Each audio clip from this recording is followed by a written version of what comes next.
First question. Were you involved in the government during the 60s? If so, in what way? No, I was not involved in the government. But you were in the reserves, right? Yeah, I was in the reserves at that time. I Yeah. was in the reserves from 1959 until late 60s, I guess. Okay. Um, where were you when the news of the nuclear base in Cuba got out in 1962? Um, I was in Warminster at the time. Yeah. Okay. How did you react when you found out the Soviet missiles were pointed towards your country? I, Obviously, like everybody else, I didn't like it. It was kind of scary. Okay. That was during the Cold War time when Russia and the United States were, they weren't at war, but they were each trying to scare each other all the time with whatever. Right. Right. Um, did you agree with Kennedy's decision on mobilizing troops after finding out about the missiles? Uh, Mobilizing troops, yes. I wasn't too crazy about the idea of going in and bombing them out. Right. But I was glad that he chose diplomacy over war. Right. Right. Right. Were you afraid of what Russia was planning on doing? Yes, I think everybody was. As I said, it was a scary time. Russia and the United States were at each other constantly, verbally, trying to scare each other with missiles and other armament, and yeah, it was scary. Did you have that feeling of, I might not be here tomorrow? This may happen today. This could happen tonight? Well, Cuba's only 90 miles from Florida, Right. so they could easily, hit the United States. Mm-hmm. And they hit the eastern coast with no trouble. Yes. Right. And you don't know what countries like that might do. They're small countries, so they might do anything just to make a point, just to get their names in the Right. in history. It's very similar, Max. I don't know if you're going to ask me any questions about this later, but it's very similar to what's going on now with North Korea. Right. Right. I mean, those North Korean missiles could hit Hawaii without any trouble. And we're going through a similar thing right now. Right. Right.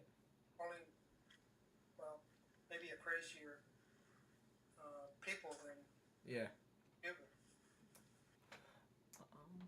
Did you have any friends that were deeply involved in what was happening?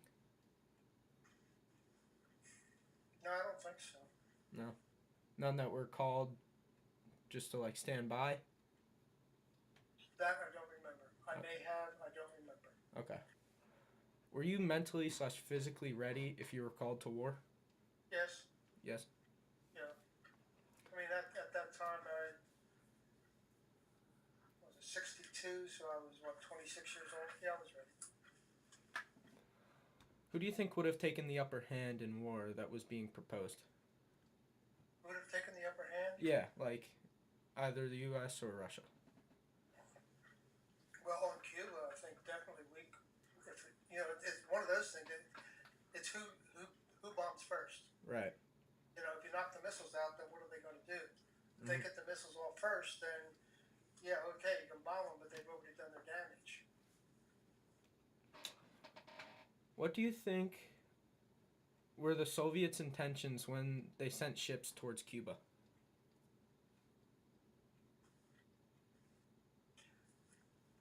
Do you think it was an intimidation, or do you think they were actually trying to do something?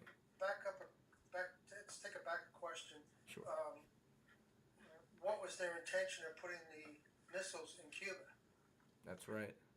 That was definitely intimidation. They were definitely trying to intimidate. We, at the same time, though, we were intimidating them. We had missiles in various locations over in Europe and in Turkey that could easily hit the Soviet Union. So that was their way of saying, okay, you do this, we're going to do this. Right. And so yes, there was intimidation. As far as we put up a naval blockade, and that was a scary thing, because if they said, we don't care about your naval blockade, we're going to come through, then you're definitely going to have a situation. Mm-hmm. But fortunately, they got to the blockade and they didn't Yeah, they turned around. Turned around, yeah. Were you convinced that this battle would quickly turn nuclear? Yeah, Like because civilians? if they had nuclear missiles in Cuba, yes, it was going to go nuclear right away. Cuba couldn't do anything to us on the ground. They No. didn't have, you know, they didn't have. All they had was the nukes. Yeah. Right. Right. In your eyes, how close do you think the United States was to flipping the switch on World War III? I think at one point very close. Yeah. You know, as is the case now, the military, their first thing is let's go and beat them. Let's go and strike at them. Mm-hmm. And that's the way it was then too. And fortunately, cooler heads prevailed, and they went the diplomacy route and said, okay, let's call them out here. Let's tell them this is what we're going to do. We're going to blockade. If you try to come through, we're going to take your ships. And you know, fortunately, it worked. Right. Do you remember watching any news programs about this? If so, did you think that the United States could have been hiding something from the public? At the time, did you think that they were hiding something? Your first question, I don't remember watching any news. I'm sure I did. Uh-huh.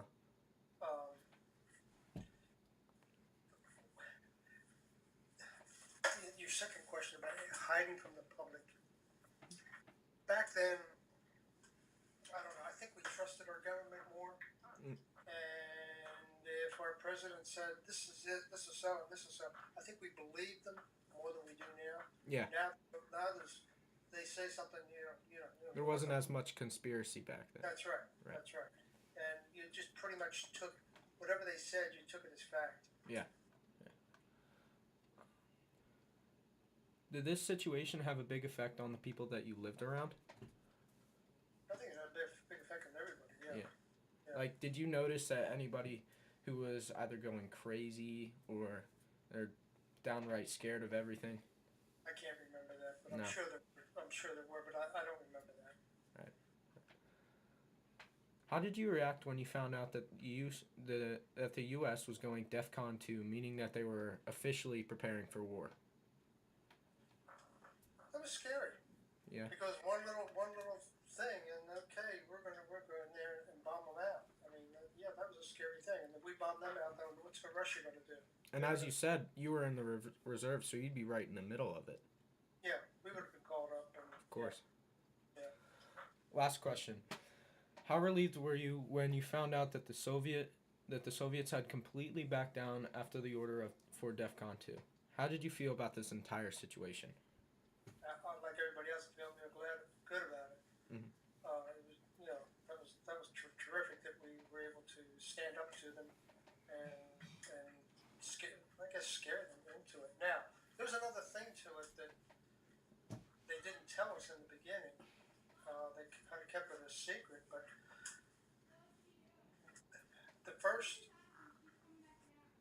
the agreement was the agreement that was out in the public. Now, you asked about did we trust the government? Maybe we shouldn't have, because the agreement that was made public was that, okay, Russia's going to dismantle the missiles and everything will be cool and we won't have any war. But the truth of the matter was, under the table or behind the scenes, the U.S. agreed to take our missiles out of Turkey. And that is something that Russia insisted upon, but that wasn't made public until afterwards. Right. There was the same kind of misconception and under the table stuff that's going on now. It's just that we didn't know about it. But that it wasn't a 100% we won, 100% we gave up too. Right. But it wasn't known at that time. Do you think after this, a lot of people lost trust in the government? I think people became skeptical. They questioned. Yeah. This whole era was before the time of that people really started distrusting the government. The Vietnam War and all that went on in that era. That's when all the distrust in the government really started. I think. Right. Up until then, they said something, you believed it. Right. You didn't question it. But it's good not to. It's good to question. Mhm. You know, there's a lot of dishonest people in this world, especially in Washington. Yeah, couldn't agree more. Yeah. All right. We're good. That it? Got it?